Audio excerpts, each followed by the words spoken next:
Hello friends, ओम श्री गणेशाय नमः। आप सभी का स्वागत है आपके अपने यूट्यूब चैनल पर।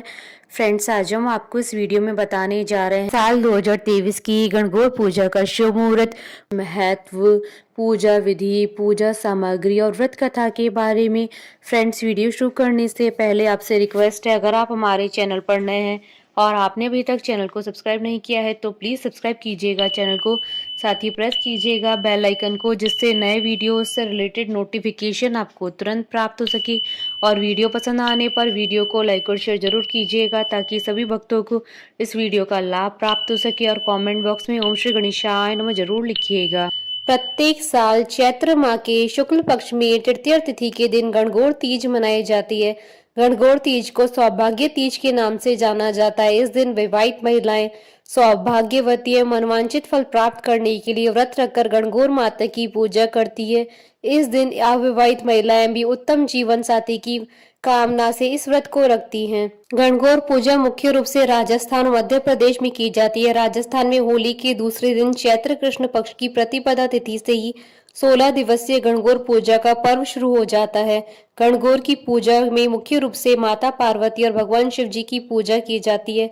मान्यता है कि इस दिन भगवान शिव ने माता पार्वती को सदा सुहागन रहने का वरदान दिया था, तो वहीं माता पार्वती ने भी सभी सुहागन स्त्रियों को सौभाग्यवती रहने का वरदान दिया था। यह व्रत सुहागन महिलाएं अपने पति की लंबी उम्र के लिए, तो वहीं कुंवारी लड़कियां सुयोग्य जीवन साथी पाने के लिए करती हैं।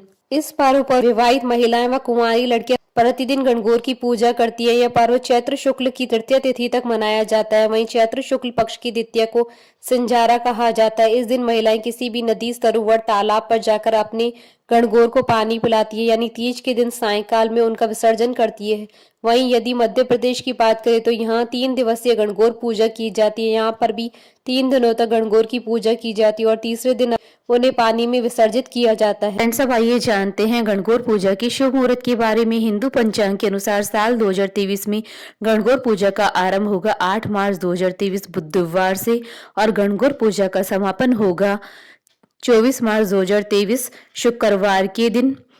चैत्र शुक्ल तृतीय तिथि रहेगी 24 मार्च 2023 शुक्रवार के दिन। चैत्र शुक्ल तृतीय तिथि का प्रारंभ होगा 23 मार्च 2023 को शाम 6:20 पर और चैत्र शुक्ल तृतीय तिथि का समापन होगा 24 मार्च 2023 को शाम 4:59 पर। फ्रेंड्स, अब आइए जानते हैं गणगौर पूजन की विधि और सामग्री के बारे में। गणगौर पूजा का व्रत रखने वाली महिलाओं को इस दिन किसी पवित्र नदी में स्नान करने के बाद लाल रंग के वस्त्रों को धारण करना चाहिए। उसके बाद एक लकड़ी की चौकी लेकर उस पर गंगा जल छिड़के और लाल रंग के वस्त्रों को उस पर बिछाएं। वस्त्र बिछाने के बाद चौकी पर जल से भरा हुआ कलश स्थापित करें। उसमें गंगा जल, सुपारी, हल्दी, चावल और 1 रुपए का सिक्का डालकर उसके मुंह पर मौली बांधे और कलश को आम के पत्तों से सजाए और एक नारियल पर मौली बांधकर उसके ऊपर रख दे। इसके बाद भगवान शिव और माता पार्वती की मूर्तियां या उनकी तस्वीर चौकी पर स्थापित कर एक घी का दीपक तस्वीर के दाहिनी ओर रखे। इसके बाद हाथ में फूल और सुपारी लेकर पूजा का संकल्प लें और शिव पार्वती के चरणों में से अर्पित करें। संकल्प लेने के बाद घी का दीपक जलाएं। मिट्टी या बेसन से बनी हुई 6 गौर चौकी स्थापित करें। इसके बाद गौर पर हल्दी और कुमकुम का छिड़काव करें और माता गौरी को सिंदूर लगाकर अक्षत और फूल चढ़ाएं। उसके बाद सिंदूर को अपने माथे पर लगाएं। अब धूप जलाएं और फल और मिठाई से माता और भगवान शिव को भोग लगाएं और एक सफेद कागज पर 16 कुमकुम, 16 मेहंदी और 16 काजल के टीके लगाकर माता पार्वती को अर्पित करें। इसके बाद आप एक कटोरी में जल और दूध, 1 रुपए का सिक्का, कौड़ी और सुपारी डालकर उसे अपने हाथ में रखें और किसी अन्य व्यक्ति से गणगौर की कथा सुने। कथा के पूर्ण होने के बाद उस कटोरी को गौर के सामने रखकर और माता गौरी को प्रणाम करके अपने सुहाग के लिए प्रार्थना करें। अंत में गौर को चढ़ाया हुआ प्रसाद लोगों में वितरित कर दें।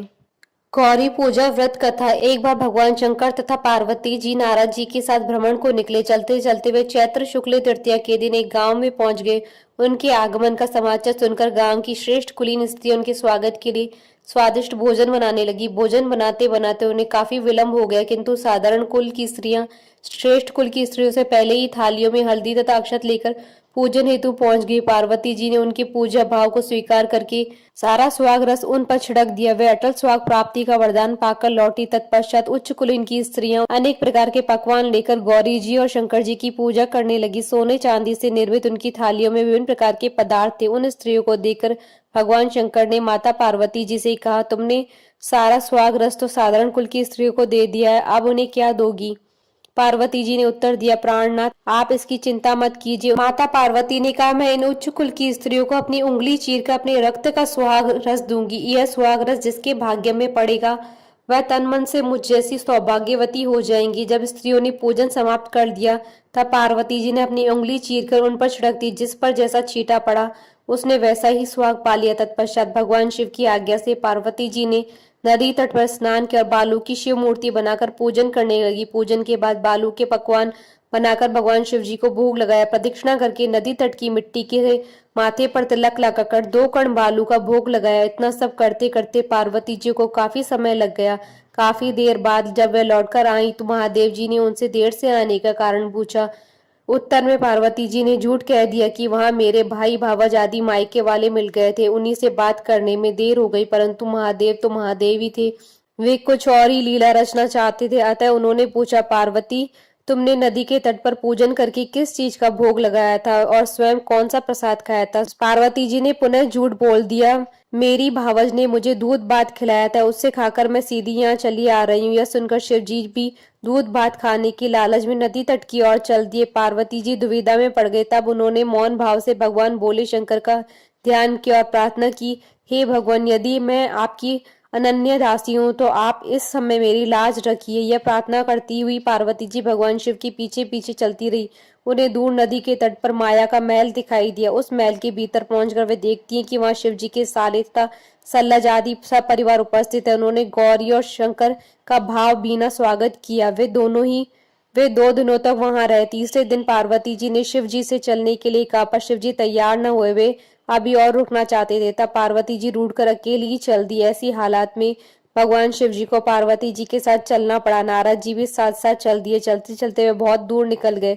उस समय भगवान सूर्य अपने धाम पश्चिम को पधार रहे थे। अचानक भगवान शंकर पार्वती जी से बोले, मैं तुम्हारे मायके में अपनी माला भूल आया हूँ, ठीक है मैं ले आती हूँ। पार्वती जी ने कहा और जाने को तत्पर हो गई, परंतु भगवान ने उन्हें जाने की आज्ञा न दी और इस कार्य के लिए ब्रह्मपुत्र नारद जी को भेज दिया। परंतु वहां पहुंचने पर नारद जी को कोई मैल नजर न आया। वहां तो दूर तक जंगल ही जंगल था जिसमें हिंसक पशु विचर रहे थे। नारद जी वहां भटकने लगे और सोचने लगे कहीं वे किसी गलत स्थान पर तो नहीं आ गए। मगर सहसा ही बिजली चमकी और नारद जी को शिव जी की माला एक पेड़ पर टंगी हुई दिखाई दी। नारद जी ने माला उतार ली और शिव जी के पास पहुंचकर वहां का हाल बताया। शिव जी ने हंसकर कहा, नारद यह सब पार्वती की ही लीला है। इस पर पार्वती बोली, मैं किस योग्य हूँ? तब नारद जी ने सिर झुकाकर कहा, माता आप पतिव्रताओं में सर्वश्रेष्ठ हैं, आप सौभाग्यवती हैं, समाज में आदि शक्ति हैं, यह सब आपकी पतिव्रत का ही प्रभाव है। संसार की स्त्रियां आपके नाम स्मरण मात्र से अटल सौभाग्य प्राप्त कर सकती है और समस्त सिद्धियों को बना था मिटा सकती है। तब आपके लिए यह कर्म कौन सी बड़ी बात है? महामाय गोपनीय पूजन अधिक शक्तिशाली तथा सार्थक होता है। आपकी भावना तथा चमत्कार पूर्ण शक्ति को देखकर मुझे बहुत प्रसन्नता हुई। मैं आशीर्वाद रूप से कहता हूँ कि जो स्त्रियां इसी तरह गुप्त रूप से पति का पूजन करके मंगल कामना करेंगी, उन्हें महादेव जी की कृपा से दीर्घायु वाले पति का संसर्ग मिलेगा। एक अन्य कथा के अनुसार एक बार भगवान शिव और माता पार्वती वन में गए थे। चलते चलते दोनों बहुत ही घने वन में पहुंच गए। तब माता पार्वती ने भगवान शिव से कहा कि हे भगवान मुझे प्यास लगी है। तब भगवान शिव ने कहा, हे देवी देखो उस और पक्षी उड़ रहे हैं, वहां अवश्य ही जल होगा। पार्वती जी वहां गई। वहां पर एक नदी बह रही थी। पार्वती जी ने पानी की अंजलि भरी तो उनके हाथ में एक धूप का गुच्छा आ गया। जब उन्होंने दूसरी बार अंजलि भरी तो टेसू के फूल उनके हाथ में आ गए और तीसरी बार अंजलि भरने पर ढोकला नामक फल हाथ में आ गया। इस बात से पार्वती जी के मन में कई तरह के विचार उठने लगे, परंतु उनकी समझ में कुछ नहीं आया। उसके बाद महादेव जी ने उन्हें बताया कि आज चैत्र माह की तीज है। विवाहित महिलाएं आज के दिन अपने सुहाग के लिए गौरी उत्सव रखती हैं। गौरी जी को चढ़ाए गए दूध, फूल और अन्य सामग्री नदी में बहकर आ रहे थे। इस पर पार्वती जी ने विनती की कि हे स्वामी 2 दिन के लिए आप मेरे माता पिता का नगर बनवा दे। जिसमें सारी स्त्रियां वहीं आकर गणगौर के व्रत को करें और मैं खुद ही उनके स्वा की रक्षा का आशीर्वाद दूं। भगवान शंकर ने ऐसा ही किया। थोड़ी देर में ही स्त्रियों का झुंड आया और पार्वती जी को चिंता हुई तो महादेव जी कहने लगे कि हे प्रभु, मैं तो पहले से ही उन्हें वरदान दे चुकी हूँ, अब आप अपनी ओर से सौभाग्य का वरदान दे। पार्वती जी के कहने पर भगवान शिव ने उन सभी स्त्रियों को सौभाग्य का वरदान दिया।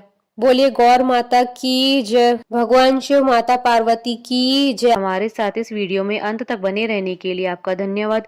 ओम श्री गणेशाय नमः।